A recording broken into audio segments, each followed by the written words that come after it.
Good morning Odisha. आज जून 8 तारिख रविवार 15टी गुरुत्वपूर्ण खबर उपर आसतु नजर पकाइबा। भिडियोटी भल लगिले निश्चित गोटे लाइक रखिबे।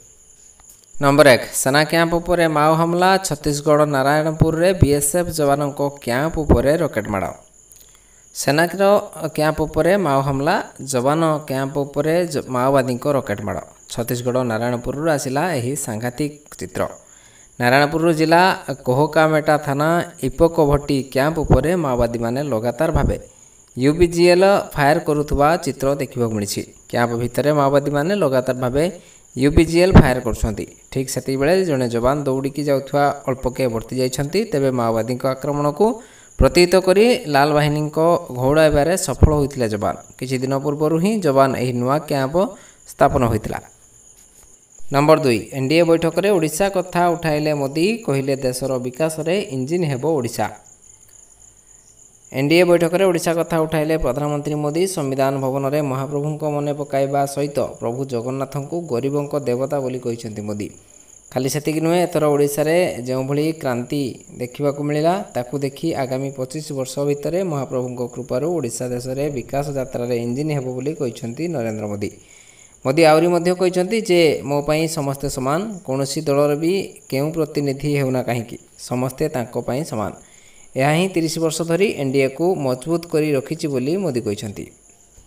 नंबर 3 आरबीआई जीडीपी आकलन वृद्धि रे मालामाल शेयर बजार। निफ्टीर सर्वकालीन रेकर्ड क्लोजिंग। निर्वाचन फलाफल घोषणा पर जून 4 तारिख में शेयर बजार बड़ ह्रास होता। 30 लाख कोटी टंका हराइले निवेशक। तेबे शुक्रवार मॉनिटरी पॉलिसी बैठक में reserve bank of India GDP अभिवृद्धि नहीं आकलन करने पर शेयर बजार में जबरदस्त वृद्धि देखा मिली।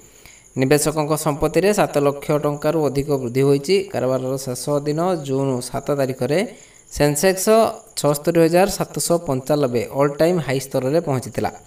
हेले परे एथिरे सामान्य ह्रास घटीला। कारबार शेष में सेंसेक्स 1618 अंक बढ़ी 76,693 बंद होता। सेपरि निफ्टी मध्य कारबार समय 500 पॉइंट वृद्धि होई 23,320 स्तर में पहुंचीला। नंबर 4 अमेरिका को घेरिबा को प्रयास। कारिबियन समुद्र रे युद्धाभ्यास करिबो रूस। अमेरिकार टेंशन बढ़ाइला पुटिन सरकार। अमेरिकार सीमार रूसर युद्धपोत। कारिबियन क्यूबा सह मिसी युद्धाभ्यास करिबो रूसिया सेना। यूक्रेन रे रूसर हमला को नहीं मस्को एवं वाशिंगटन मध्य तिक्तता वृद्धि पाइबार लगी। वाशिंगटन को आउ एक झटका देवाकू जाई अन्य एक उपाय अपनाइछंती मस्को। अमेरिकार पछपटे अर्थात समुद्र सीमार युद्धाभ्यास लगी सैन्य एवं युद्ध उपकरण पठाइछंती पुटिन सरकार। अमेरिकार जड़े वरिष्ठ अधिकारी गणमाध्यम को सूचना देइछंती जे रूस नौसेनार कार्यर एक अंश भाव में कारिबियन को युद्ध जहाज पठाइबाकू चाहूँची जहाँ क्यूबा एवं भेनेजुएलार सह मिसी अभ्यास करें। नंबर 5 संविधान भवन में एनडीए संसदीय दलर बैठक। नेता भावे निर्वाचित हेले मोदी। एनडीए नेता भावे निर्वाचित हेले नरेंद्र मोदी। शुक्रवार संविधान भवन में एनडीए संसदीय दलर बैठक बसिथिला जो नरेंद्र मोदी को एनडीए मेंटर नेता निर्वाचित करा जायछि। तेबे राजनाथ सिंह दलर बैठक में यह प्रस्ताव रखिथिले जहाँकि सर्वसम्मति क्रमे पास होइथिला। यही संसदीय दल बैठक में बीजेपी नवनिर्वाचित सांसदों सहित एनडीए सामिल थिबा विभिन्न दलर नेता मध्य सामिल थिले। टीडीपी मुख्य चंद्रबाबू नायडू एवं बिहार मुख्यमंत्री नीतीश कुमार मध्य यह बैठक में जोग देथिले। नंबर 6 जेलेंस्की को क्षमा मागिले अमेरिकार राष्ट्रपति बाइडेन। यूक्रेन राष्ट्रपति जेलेंस्की को क्षमा मागिछंती अमेरिकार राष्ट्रपति जो बाइडेन। सामरिक सहायता पैकेज रे विलंब हेतु से क्षमा मागिछंती। कीव सहित वाशिंगटन छिड़ा होइछि बोली कहिसेंती बाइडेन। रिपोर्ट अनुसार यूक्रेन सहित $61 बिलियन मूल्यर सामरिक पैकेज पई अमेरिका एक चुक्तिनामा स्वाक्षर करथिला जहाकू अमेरिका 6 मास धरी अटकाई रखिथिला। निर्मांडी रे डी डे लैंडिंग रो 80तम वार्षिक अवसर में अमेरिकार राष्ट्रपति जो बाइडेन सामरिक पैकेज रे विलंब संपर्क में कहिसेंती जे एही अर्थ सहित कोन घटिबो मु जानि नाही। सामरिक पैकेज रे विलंब पई मु क्षमा मागुछि। अमेरिकार लोक मैंने दीर्घ समय धरी यूक्रेन सहित छिड़ा होइछंती। मु निजे यूक्रेन सहित संपूर्ण भाव ठिया होइछि बोली से कहिछंती। नंबर 7 आगामी 4 दिन राज्य में जारी रहिबो ग्रीष्म प्रवाह। 2 ରୁ 3 डिग्री बढ़ी पारे दिनर तापमात्रा। आगामी 4 दिन राज्यर जारी रहिबो ग्रीष्म प्रवाह। 2 ରୁ 3 डिग्री बढ़ी पारे दिनर तापमात्रा। ଉଷ୍ମ ଆର୍ଦ୍ର ଜଳବାୟୁ ସ୍ଥିତି ଲାଗି ରହିବ, ଏନେଇ ପୂର୍ବାନୁମାନ କରିଛି ଆଞ୍ଚଳିକ ପାଣିପାଗ କେନ୍ଦ୍ର। ସାରା ରାଜ୍ୟରେ ଏବେ ବି ଜାରି ରହିଛି ତାତି, ବିଶେଷ କରି ଉପକୂଳରେ କଲବଲ କରୁଛି ଗୁଳୁଗୁଳି। ନା ତାତିରୁ ମିଳୁଛି ତ୍ରାହି, ନା ଗୁଳୁଗୁଳିରୁ ମିଳୁଛି ଆଶ୍ୱସ୍ତି। ଏହାରି ଭିତରେ ଆଶ୍ୱସ୍ତିକର କଥା ହେଉଛି 10 ତାରିଖ ସୁଦ୍ଧା ଓଡ଼ିଶା ଛୁଇଁପାରେ ମୌସୁମୀ। 2ରୁ 3 ଦିନ ଭିତରେ ଦକ୍ଷିଣ ଓଡ଼ିଶା ଛୁଇଁବ, ପରେ ଏହା ରାଜ୍ୟର ଅନ୍ୟ ଅଞ୍ଚଳକୁ ସ୍ପର୍ଶ ବିସ୍ତାରିତ ହେବ ବୋଲି ପୂର୍ବାନୁମାନ କରିଛି ଆଞ୍ଚଳିକ ପାଣିପାଗ କେନ୍ଦ୍ର। ସେପଟେ ଆଗାମୀ 4 ଦିନରେ ରାଜ୍ୟର ତାପମାତ୍ରା 2ରୁ 3 ଡିଗ୍ରୀ ସେଲସିୟସ୍ ବଢ଼ିପାରେ। ବରଗଡ଼, ବଲାଙ୍ଗୀର, ନୂଆପଡ଼ାରେ ଗ୍ରୀଷ୍ମ ପ୍ରବାହ ଅନୁଭୂତ ହେବା ସହ 5 ଦିନ ଯାଏଁ ଉପକୂଳରେ ଗୁଳୁଗୁଳି ଲାଗି ରହିବ ବୋଲି ଆକଳନ କରିଛି ଆଞ୍ଚଳିକ ପାଣିପାଗ କେନ୍ଦ୍ର। ନମ୍ବର 8, ଅପରିବର୍ତ୍ତିତ ରହିଲା ରେପୋ ରେଟ୍। 6.5%ରେ ହିଁ ରେପୋ ରେଟ୍ ସ୍ଥିର।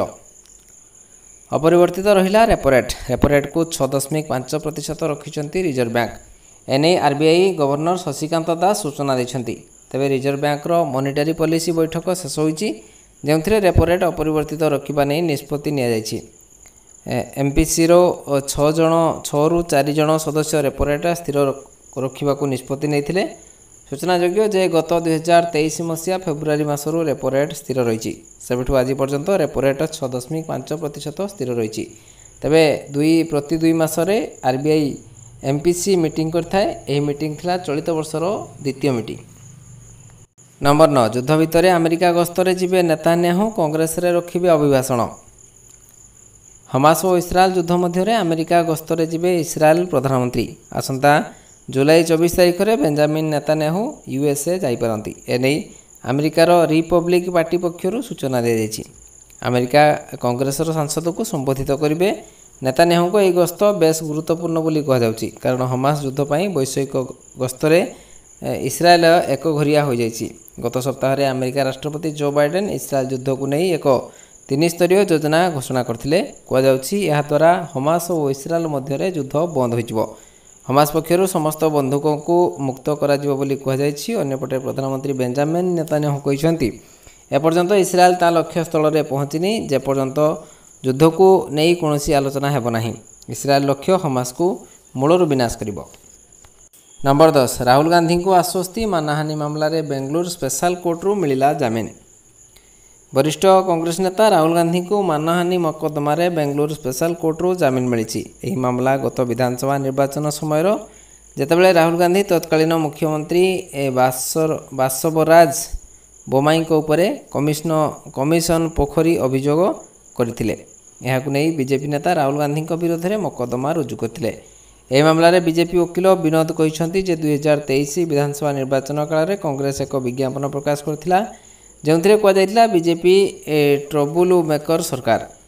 ଏହା ସମ୍ପୂର୍ଣ୍ଣ ଭୁଲ ଅଭିଯୋଗ ଥିଲା ଓ ଆମେ କୋର୍ଟକୁ ମୁହାଁଇଥିଲୁ। ଅଭିଯୁକ୍ତଙ୍କ ମଧ୍ୟରୁ 2 ଜଣଙ୍କୁ ଜାମିନ ମିଳିଯାଇଥିଲା ଓ ରାହୁଲ ଗାନ୍ଧୀ ବ୍ୟକ୍ତିଗତ ହାଜିରାରୁ ରିହାତି ମାଗିଥିଲେ। ଉଲ୍ଲେଖଯୋଗ୍ୟ ଯେ ଏହି ମାମଲାରେ କଂଗ୍ରେସ ନେତା ତଥା ଉପମୁଖ୍ୟମନ୍ତ୍ରୀ ଡିକେ ଶିବକୁମାର ଓ ମୁଖ୍ୟମନ୍ତ୍ରୀ ସିଦ୍ଧରମୟା ମଧ୍ୟ ଅଭିଯୁକ୍ତ। ତେବେ ଉଭୟଙ୍କୁ କୋର୍ଟ ଜାମିନ ମଞ୍ଜୁର କରିଥିଲେ। ନମ୍ବର 11, ଶ୍ରୀଜୀଉଙ୍କୁ ଦର୍ଶନ କଲେ ରାଜ୍ୟପାଳ, କହିଲେ ବନ୍ଦ ହେବନି ଜନକଲ୍ୟାଣକାରୀ ଯୋଜନା। ପୁରୀ ଗସ୍ତରେ ଆଜି ଶ୍ରୀମନ୍ଦିର ଯାଇ ମହାପ୍ରଭୁଙ୍କ ଦର୍ଶନ ସହ ଆଶୀଷ ଲାଭ କରିଛନ୍ତି ରାଜ୍ୟପାଳ ରଘୁବର ଦାସ। ପୂର୍ବାହ୍ନରେ ରାଜ୍ୟପାଳ ରଘୁବର ଦାସ ଶ୍ରୀମନ୍ଦିର ଯାଇ ମହାପ୍ରଭୁଙ୍କ ଦର୍ଶନ କରିଛନ୍ତି। ଏଥିସହ ମା ବିମଳା, ଲକ୍ଷ୍ମୀ ଓ ଅନ୍ୟାନ୍ୟ ପାର୍ଶ୍ୱ ଦେବାଦେବୀଙ୍କ ଦର୍ଶନ ସହ ଆଶୀଷ ଲାଭ କରିଛନ୍ତି ରାଜ୍ୟପାଳ। ତେବେ ଦର୍ଶନ ପରେ ରାଜ୍ୟପାଳ ପ୍ରତିକ୍ରିୟା ରଖି କହିଛନ୍ତି, ଓଡ଼ିଶାରେ ସରକାର ପରିବର୍ତ୍ତନ ହୋଇଥିବା ବେଳେ ଆଗାମୀ ଦିନରେ ଓଡ଼ିଶା ସଶକ୍ତ ଏବଂ ଉନ୍ନତ ରାଜ୍ୟ ହେବ ବୋଲି ରାଜ୍ୟପାଳ ଆଶା ବ୍ୟକ୍ତ କରିଛନ୍ତି। ସେପଟେ ପୂର୍ବ ସରକାରର BSKY ସହିତ ଅନ୍ୟାନ୍ୟ ଜନକଲ୍ୟାଣକାରୀ ଯୋଜନା ଏବେ ବନ୍ଦ ହେବାର ନାହିଁ ବୋଲି ରାଜ୍ୟପାଳ ସ୍ପଷ୍ଟ କରିଛନ୍ତି। ଲୋକଙ୍କୁ ସବୁ ସୁବିଧା ସୁଯୋଗ ପ୍ରଦାନ କରାଯିବ ବୋଲି କହିଛନ୍ତି ରାଜ୍ୟପାଳ। ସେହିଭଳି ଚଳିତ ବର୍ଷ ରଥଯାତ୍ରା ମହାପ୍ରଭୁଙ୍କ କୃପାରୁ ସୁରୁଖୁରୁରେ ଆୟୋଜନ ହେବ ବୋଲି ରାଜ୍ୟପାଳ କହିଛନ୍ତି। ନମ୍ବର 12, T20 ବିଶ୍ୱକପ୍ ସୁପର ଓଭରରେ ପାକିସ୍ତାନକୁ ହରାଇ ଇତିହାସ ରଚିଲା ଆମେରିକା। T20 ବିଶ୍ୱକପ୍ 2024ର ଚମତ୍କାର ପ୍ରଦର୍ଶନ କରି ପାକିସ୍ତାନକୁ ସୁପର ଓଭରରେ ପରାସ୍ତ କଲା ଆମେରିକା। ସୁପର ଓଭରରେ ଆମେରିକା ପ୍ରଥମେ ବ୍ୟାଟିଂ କରି 18 ରନ୍ କରିଥିଲା। ବିଜୟ ପାଇଁ ସୁପର ଓଭରରେ ପାକିସ୍ତାନକୁ 19 ରନ୍ ଦରକାର ଥିଲା, କିନ୍ତୁ ପାକିସ୍ତାନ ଦଳ ମାତ୍ର 13 ରନ୍ କରିପାରିଥିଲା। କହିବାକୁ ଗଲେ ପୂର୍ବରୁ ପାକିସ୍ତାନ ମ୍ୟାଚ୍ରେ ପ୍ରଥମ ବ୍ୟାଟିଂ କରି 7 ୱିକେଟ୍ ହରାଇ 159 ରନ୍ କରିଥିଲା। ପରେ ଆମେରିକା 20 ଓଭରରେ 3 ୱିକେଟ୍ ହରାଇ 159 ରନ୍ କରିପାରିଥିଲା, ଯେଉଁଥିପାଇଁ ସୁପର ଓଭରରେ ମ୍ୟାଚ୍ କରାଯାଇଥିଲା। ଶେଷ ଆମେରିକା ସୁପର ଓଭରରେ ଜିତିଥିଲା।